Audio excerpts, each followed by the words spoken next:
This is the 75th Test from the Future, an experimental podcast from the year 2222, which we are sending from our present to yours. My name is Dirk. And my name is Simon. And we're putting the past in podcast. Yes, and another episode of Putting the Past in Podcast. But before we start, did you already sign up for Gotcha? I didn't actually. I forgot about it. Do I still have time? Yeah. It's only beginning of December, I think, when it's happening. And I signed up this weekend. I think I was the 3,000 something person or so. So I think you can. Yeah, I think you can even sign up until like a week before. Okay. Yep. Then I'll sign up. I'll sign up now actually while you. It's the tag gun that you use. Yeah. That's included, yeah? Yeah, you get to keep it even. Nice, yeah. Yeah, you get to keep it after. Because, I mean, it's a little pricey, but it's because you get to use the tag gun and the technology, and then you get to keep it afterwards. So. Very cool, yeah. And I'm just signing up for it now. That's what maybe that clicking you hear is. Yeah. Me signing up for it. I'm looking forward to it. And done. Nice. I haven't participated in a few years, actually. Likewise, it's been a while. But they had a bit of a nice advertising round. It was like, oh, yeah, right, it's starting again. So I had fun last time. So yeah, if it turns out to be anything worth mentioning, we can mention it in a podcast again. Most definitely. Okay, but today we'll be mentioning other things. We'll be mentioning Scandium, the most glorious thing in the universe. No, it's not. It's not that. So why an episode about Scandium? It's interesting how useless it is. Like it's everywhere. So we'll come into it in a bit more detail. But it's like this thing that's everywhere, and just there's no use for it. No, it's it's the most questioned, let's say, activity maybe that we have. It's the Scandium mining. Right. Like it's a rare earth element. Yeah. So it's rare. On Earth. On Earth, exactly. But elsewhere in the solar system, super common. It's they have it on Mercury. There's a lot of it on the Moon. Yep. Jupiter as well. I mean, on the moons of Jupiter, yeah. Yeah. Most of them have a whole lot of it. Yeah, and then it's a rare earth element. So I think initially it was maybe kind of cool because it was rare. Yeah. And then everybody was like, soon we'll find out what we can do with it. Yep, let's mine as much of it now as we can, while it's cheap to do so, and then, sure, there'll be some profit later. And then they found it on the Moon. It was like, they have loads of Scandium here. Let's mine it while we can. And let's stock up on it. And then they found it on Mercury, and they found it on Jupiter. And it's this massive industry basically being paid by their future profit once we figured out what to do with the promise of it, or the promise of the future profits. As an investment. Yeah. And there can just be this killer app that will figure out this technology, this system, this whatever that really relies on Scandium, and then they get to cash in. Exactly. But so far, no luck. Not so far. And they've tried everything. Once you have a lot of it, basically, from what I remember, there's a lot of sand on Earth. Yeah. And initially you have sand, you go like, great, what can we do with it? But over the course of the years and the centuries and the ages, people figure out you can make bricks from it or glass or it's like... And concrete is... Exactly. So again, I guess the first caveman who stuck up on sand really got to cash in, or maybe his descendants. Oh, sure, yeah. And I guess they assume the same with Scandium. I think they've tried to construct things out of it. They try to use it as a guiding system, and I've heard all kinds of things, but so far no luck. Not so far. So. You know what they thought when the aliens landed. Sure, maybe they would really. Maybe where they're from, there's no Scandium. We've got loads of it. Maybe it'll really exactly a good thing to trade. We can sell it to them for insane prices because they don't know what things cost on Earth. And it's super expensive. No, that's totally normal here. But they had no use for it. Nope. And they knew about it. Yep, they also have loads. They also have loads, it's exactly. Just everywhere. So they even brought some in the hope that maybe we would want some. Yeah, so we actually traded some Scandium just for the show of it. Yeah, good faith. a way to meet each other. Yeah, exactly. It's maybe you could say that's a use. It was like a relationship gift. Sure, From because them everyone to was us. happy to give it to everyone else because they don't really need it. It's a really popular present. Yeah, To give to other people. Yeah, and exactly, and you always have the hope, hey, maybe this will be valued by the person I'm giving it to, in which case, great. But yeah, okay, when everyone understands that it's not worth anything to anyone, it's still okay. You have a laugh about it. Yeah, and then also when whoever has birthday next, then he gets the chunk of Scandium, or several chunks of Scandium. Sure. There was a Scandium flea market down my block. I didn't know about it, no? As a couple of weeks ago. At least I didn't go, but there were signs everywhere. It was basically a Scandium flea market. That was like your typical flea market. But just for stuff made of Scandium. Sure. So you could go there and get cheap Scandium stuff. And apparently most of it were really just raw chunks of Scandium. Yeah. Like not produced. And not finished in any way or exactly something made of them, just chunks. Exactly, because they kind of they're not making it into things because so far nothing really worked. So, but there's a lot of stuff being mined, and a lot of that lands on the black market or the whatever the opposite is of the black market, because everybody knows it's there. But also in the flea market, you could really get it at dumb prices.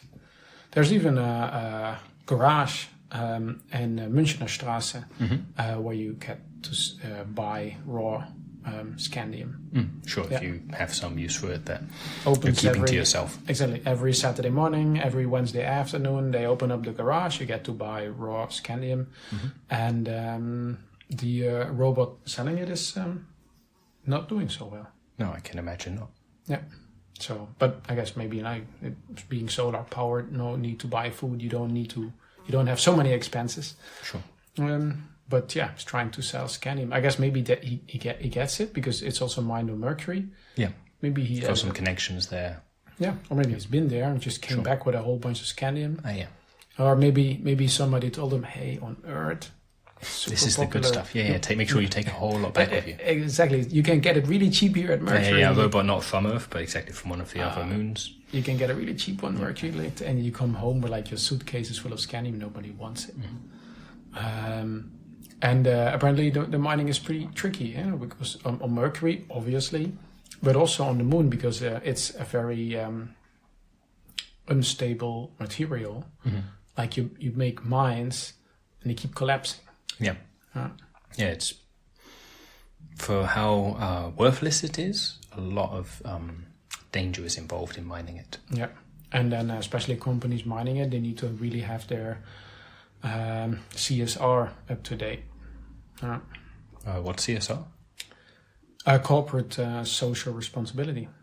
Okay, and they need to have it up to date in what sense? Yeah, it's basically if as a company you're obliged to take your responsibility for basically the Earth, the galaxy, the people around you. There's about 5 or 6 or 7 points that you really need to have a plan for. Okay, and so having miners get crushed to death is something you should avoid. Is not good. Yeah, I think even without a proper CSR policy, that's not good. Yeah, but also exactly. But also the mining itself is not super good for the environment. A lot of dust gets released from the moon's surface. This gets basically there's no atmosphere on the moon, so this basically gets dispersed into our solar system, and because they've been mining it now for decades, it chucks up the engines of passing space shuttles and so on. So, and they really need to keep their environment in mind, and that's what's being meant. Yeah, humanity used to pollute Earth by doing stuff. Now we need to keep our trash out of the solar system. Yeah. I understand now. Yeah, sorry, it's a big because I'm. It's something you deal with at work. Yeah, exactly. It's a work topic, and so we learned a lot about it in ethics school. And me being the ethics counselor on the UFOPU, it's a returning topic. And also with the aliens, of course, now being involved way more, they ask very polite questions about, don't you think that's a bad idea? Yeah. So you know what they also mentioned? No, what's that? There's a lot of scandium in the red giant stars, Okay. and they're in the galactic center. Right. And the Illuminati have claimed they've been there. And cool, and they were there, but they also didn't want scandium. No, they don't want scandium. They were there for other reasons. Okay. And they noticed. But like the galactic center, we've actually always been thinking you can't actually get there. Right. But they claim they've been there. They also claim that it's not so spectacular. Oh, okay. It's I mean, they're a bit jaded, maybe. Yeah, it could be. But it's basically, you have like the center of Europe, which is I think somewhere in the middle of Germany, which is kind of like boring place, but it's exciting because it's in the middle, right? The center of Europe. Apparently, it's the same with the galaxy. The galactic center is really not that exciting. Sad to hear. The red giant stars are apparently not so big and not so red. Okay. Not so giant, or are they at least giant? I mean, they're like, let's say, a little bigger than average, and then they call them giants. Yeah. You know, it's like, oh, come on, it's just like 1.5 average star. Now it's a bit of an exaggeration. Exactly, but I think, you know, if I didn't know any better, you would think it's like tourism marketing. Because somebody thought, if we call them red giant stars, they sound cool, everybody will come here and buy our stuff. Or scandium, maybe. Yeah. You know, and if they call them kind of red, kind of medium-sized stars... it's less of a draw. Yeah, it's also harder to remember. Do you have anything made out of scandium? Did you have anything made of scandium? I did. I got rid of it recently because it failed at its purpose. It was a paperweight. You'd think... Oh, so I got it because I think I saw it on your desk. I thought it was just a rock. No, it was a for real paperweight. But I think when you saw it, there was no paper underneath because some wind had blown the paper away. So it failed in its function of being a paperweight, which was impressive for a chunk of metal. Yeah. Okay, so it didn't work as a paperweight. It did not. You know the building I live in? The pyramid one, yeah? Exactly. You know the staircase was originally made of scandium? That seems like a bad idea. Because they couldn't get it for cheap and they were thinking, yeah, this works. Sure. But it was... they had to completely replace it before the first tenant moved in. Right. Because when they were constructing it, by the time they got halfway, the stuff that they initially built had already started falling apart.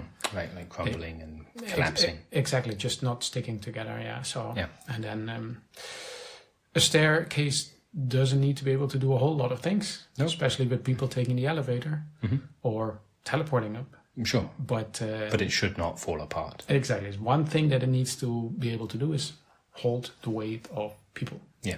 Yeah, which it didn't do. Right. But I one thing that I have to give the people behind the Scandium is their dedication. Sure, they're really optimistic about its future potential for profit, I guess. I spoke to a Scandium sales representative in Fizzles a few hours already last year, I think. And he was super excited. I mean, I guess as a salesperson, you need to be super excited, but like naively optimistic. Sure, but in a bar after work, you can imagine maybe the mask slips a little. But he was really still, or not even still, he was really into it, yeah? It's basically, if you, let's say you have a holiday home on the Bahamas, and you love the Bahamas, and the Bahamas is great, and your home is great, you come here, you tell people about it, you're being super excited.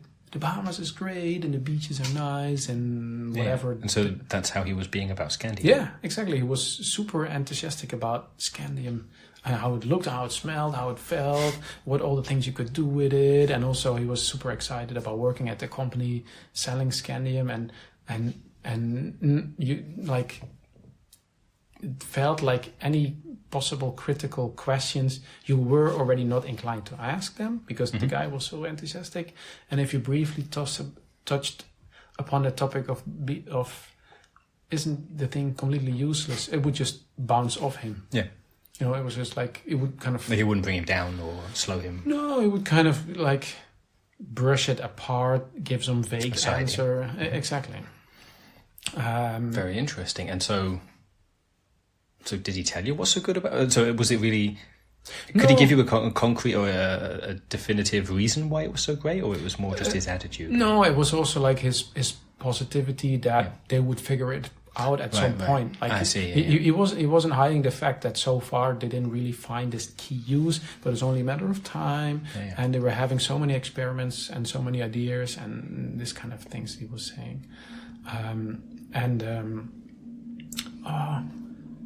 think he gave me a coaster made of scandium. Hey. Oh, maybe exactly. That's why he was in Fizzles.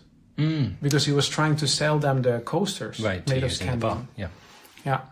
But when I put my glass on it broke, so I don't have it anymore. Wait, the glass broke or the toaster broke? The toaster broke. The coaster. Sorry, coaster. Exactly. That's why it was there. But the coaster broke when I put my glass on it. Yeah. It had the slogan. What was the slogan? It's the same one that they play on the radio. Sure, I'm sure I've heard, and I've got the tune like in my head, but I can't quite. Scandium. It's not a scandium. That's it. It's one that really. I mean, when you see it written on a coaster, okay, it's clear, but hearing it, maybe that wasn't. Scandium. It's not a scamdium with an Yeah, it's pretty clever. Yeah, well, I mean, it sounds like they're protesting a little too much, you know. Yeah, but it's. I guess they're not really raking in the money yet, so maybe they can't. Right, they've really not got afford, much to lose, and also maybe they can't really afford like a real marketing agency coming up with it. And maybe the person who you met in the bar there, maybe he is their marketing department. Yeah, maybe the sales and marketing and writing the slogans. Maybe he's also the one dressed up in the mascot suit. Right. You can't really. You can't see the face of the person because it's a big chunk of Scandium, basically. With some arms sticking out the side, some legs sticking out the bottom. You see it, you don't know what's going on. Is it a rock? Is it a bubble gum or whatever? It's they're like, you could say they're not really original or not really like catchy or so, but maybe that's. I guess it's. You mentioned the word naive earlier, and it's kind of naive and sweet in a way. Like they're not trying to. I mean, there is no real good use for it, so they're not really even trying to convince you there is. They're just like, hey, we've got this slogan. Hey, we've got this mascot. Look at the... Buy some. It's not a Scandium. Scandium. It's not a scamdi. Yeah, see, it's hard to... So they practice, I think. Yeah, exactly. It's not a scam. Scandium, it's not a Scandium. Yeah, okay. So maybe they were super clever, that they're being a little... Oh, I see. Yeah, maybe that they're being a little like naive or... clunky or whatever, because that's basically their thing, you know. Scandium, it's not your standard thing, but it's still good for something. One day, maybe, hopefully. Maybe. I remember when we had the episode on the station, we had this. We saw this massive Scandium truck coming by. Yeah. Well, if they ever figure out what to do with it, we'll be the first to tell our listeners in the past. Most definitely, and then maybe they get in at the ground floor, you know. Oh yeah. They stockpile a whole bunch once they know there will be some use for it one day. I can just imagine that there's a listener now in the 21st century thinking, I have my cupboard full of calcium, titanium, you know, and so far ignoring scandium because what are you going to do with it? Yeah. Knowing that in the future we're very close to a breakthrough. I mean... At some point, yes. The other way would be, back then, before we all got to other planets, scandium was a relatively rare thing on Earth. So maybe they'll think to dump or sell their supplies before going into space. Before, while it's still worth something. Exactly. Because at least within their lifetimes, it's not going to be worth anything, really. Like once people get to space, to the other planets in the solar system. So it really depends. Are they thinking just for themselves, or are they thinking for future generations of their own family? Wait for the price to go up, and then humanity starts to think about colonizing the moon, and then sell. Bang! Right before they found masses of it. You're getting the good advice. I don't know. You're getting the good financial advice from the future for you in the past. Exactly. And then after that, go back to collecting calcium and titanium. Exactly. Okay. Then I would say, do we have any questions from Felix this week? We totally do, because he sent us a whole bunch. Our new favorite listener. Indeed. Thank you very much again, Felix. I'm going to read your question that you sent in response to episode number 71. So, I have a question. I really need an answer. Do you guys still play Minecraft? And we do. Totally. Yeah. I was also surprised to... I didn't realize it was so old. Yeah, but it can't be so old. 200, so let's say 200 years. I'm guessing it didn't just come out. If you're saying, do you still play it? Must have been around for a while when he wrote to us. But yeah, I mean, we totally do. There's a really big patch in Siberia that's completely cleared for Minecraft. Yep. I know Mongolia, Canada. Yeah. There's Namibia, I think, has a really big one. Mm-hmm. Yeah, there too. And we mentioned some episodes ago floating cities. And I don't think we mentioned at the time, but the way that those cities are able to float, it's based on the Minecraft technology that allows you to build like floating axolotl swimming pools or whatever, you know, up in the sky. That's what's used to build the floating cities. I've been to quite a few of the areas that are completely cleared from Minecraft, like the one in Mongolia that I just mentioned. It feels like a holiday park. Essentially, it is. You go there for a week. You have complete clearance to basically rescape the landscape. You know, you have all the material available, and me as a person, I can go in and basically put everything everywhere. Yeah. It really triggers your creativity. But I also have to say it's hard work. Sure, moving all those blocks around. And especially you see some of the images when the real artists create like a part of the landscape that looks amazing with waterfalls. Of course, everything is this brick size, of course. Yeah, really blocky. Or otherwise, it's impossible.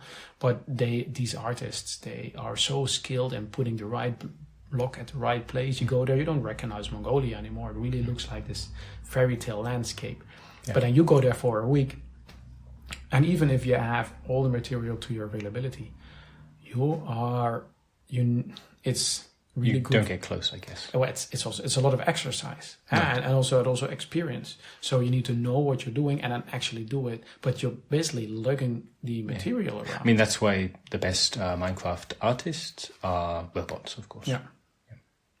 I mean, and my favorite part is, I mean, that was easy in Mongolia. It's basically the underground stuff, because it's basically clearing things out like block by block, and the actually building in the environment, also building in the air. That's a lot harder. Yeah. But I'm amazed that somebody from 200 years ago knows this, because it definitely wasn't around when I was a kid. No, maybe, so exactly not the type of Minecraft we have now. Maybe Felix is talking about some earlier thing, earlier version of Minecraft. Maybe it was just 2D in the 21st century. Yeah, maybe it was photorealistic or something strange like that. Or, I don't know. But don't worry, Felix, just wait 200 years and it's still going to be there. Mm-hmm. You don't have to wait, you can play it. Keep on playing it. Yeah, keep on playing. It's only going to get better. Mm-hmm.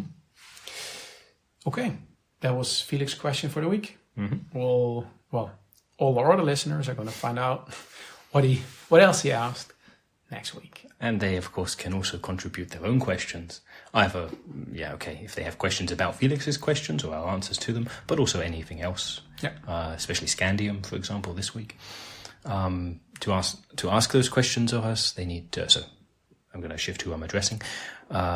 Listeners to our podcast in the past, to send us questions, please email us at microlasagna5@gmail.com and put the number 75 in the subject so we know you're responding to this episode.